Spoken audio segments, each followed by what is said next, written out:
कौन थी वो?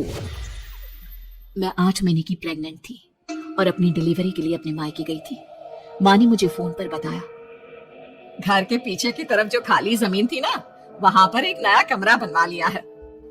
इतने सालों के बाद जैसे ही अपने घर में कदम रखा, कुछ अलग सा लगा। माँ, ये घर के पीछे की तरफ नया कमरा बनवाने की क्या जरूरत थी? अरे बेटा, घर के पीछे दूर दूर तक खाली जमीन है। तेरे पापा को कई दिनों से लग रहा था कि यहाँ पर एक कमरा बनवा लेंगे तो ताजा हवा मिल जाया करेगी। अब तू ये सब छोड़ और चल जल्दी से दूध पी ले। माँ, मैं थोड़ी देर में पी लूंगी, आप सो जाओ। मैंने दूध का गिलास उठाकर उस खिड़की में रख दिया। पता नहीं कब आंख लग गई। अचानक से खिड़की के पल्लों के खड़कने की तेज आवाज आई।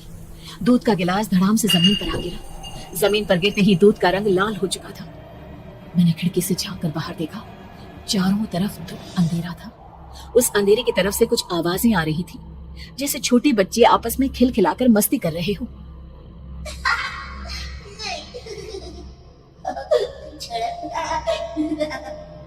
इतनी रात को इतने घनघोर अंधेरे में बच्चों की आवाज कैसे आ रही है? घड़ी में वक्त देखा तो ठीक 12 बजे थे। देखकर मैं सन्न रह गई। बुरी आत्माओं और भूतों की कई कहानियां मैं सुन चुकी थी। वक्त भी कुछ ऐसा ही था। ऊपर से मैं प्रेग्नेंट। सुना था कि ऐसे वक्त में अक्सर बुरी आत्माएं औरतों का पीछा करती है, तो क्या मेरे पीछे भी? पसीने से तरबतर बड़ी मुश्किल से, जैसे कांपते हाथों से मैंने उस खिड़की को बंद किया। जल्दी से जल्दी उस कमरे से बाहर निकलकर माँ के पास जाने के बारे में सोचा, लेकिन जैसे ही दरवाजे की तरफ पलटी, लगा कोई साया हवा की स्पीड से दरवाजे के सामने से गुजर गया। मेरे गले में अटक कर रह गई। मैं जोर से चीख कर माँ को बुलाना चाहती थी, लेकिन वो आवाज खुद मेरे कानों तक नहीं पहुंच पा रही थी। तो माँ तक कैसे पहुंचती?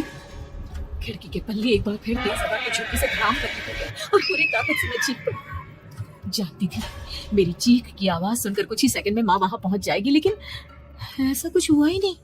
मेरा कलेजा डर के मारे फटा जा रहा था। आखिर माँ ने मेरी आवाज क्यों नहीं सुनी? इतनी गहरी नींद में तो माँ कभी नहीं सोती। ठीक पीछे खुली हुई वो खिड़की। मुझ में इतनी ताकत नहीं बची थी कि मैं पलटकर उस तरफ देख भी सकूं। हवा का एक सनसनाता हुआ झोंका उसी वक्त मेरे कानों से आकर टकराया। लगा जैसे किसी ने दबी हुई आवाज में धीरे से मुझसे कहा, चली जाओ यहाँ से। मैंने दोनों हाथ अपने कानों पर रख लिए और एक बार फिर ताकत लगाकर जोर से चीखने की कोशिश की। मेरी आवाज उस कमरे की दीवारों से टकराकर वापस मुझे ही सुनाई दे रही थी। जितनी ताकत के साथ मैंने चीखने की कोशिश की थी, कुछ ही देर बाद उससे कहीं ज्यादा तेज और दर्दनाक चीख मुझे सुनाई देने लगी। ये आवाज ठीक मेरे पीछे खिड़की से आ रही थी। वो आवाज मेरे कानों में पिघलते हुए लोहे की तरह गिर रही थी। उन आवाजों में हैवानियत थी। वो आवाजें किसी इंसान की नहीं है, इतना मैं समझ चुकी थी। कांप रहे हाथों से मैंने अंधेरे में कुछ ढूंढने की कोशिश की। तभी अचानक मेरा हाथ बेड पर रखी टॉर्च पर पड़ा। किसी तरह ताकत लगाकर टॉर्च का बटन ऑन किया, लेकिन ये क्या? सामने दरवाजे पर 3 छोटी लड़कियां खड़ी हुई थी। उनके हाथ में स्टील के चमचमाते हुए चाकू थे। मैं घबराकर लड़खड़ाई और पीछे की तरफ हटी, लेकिन तब तक वो मेरे पास आ चुकी थी। उनकी गर्दन टेढ़ी थी और उनके हाथों के वो चाकू मेरे पेट को निशाना बनाने को तैयार।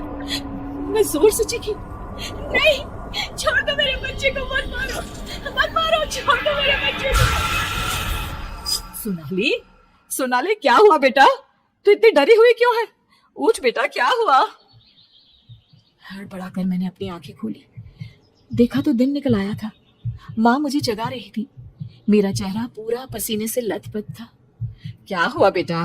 तुमने कोई बुरा सपना देखा क्या? मैं अभी तक अपने पूरे होश में नहीं थी। वो मेरे बच्चे को मार देगी माँ। वो लड़की मेरे बच्चे को। मैंने घबराकर अपने पेट को छुआ। सब कुछ ठीक था। और वो दूध जो रात को यहाँ पर गिर गया था, उसका रंग लाल हो गया था। माँ ने हंसते हुए दूध का गिलास मुझे दिखाया। तुमने दूध पिया ही नहीं, पूरा का पूरा ऐसे ही रखा हुआ है। तुमसे कहा था ना सोनाली, सेहत के लिए लापरवाही ठीक नहीं बेटा। लेकिन मैंने तो सब कुछ अपनी खुली आंखों से देखा था। ये सपना कैसे हो सकता है?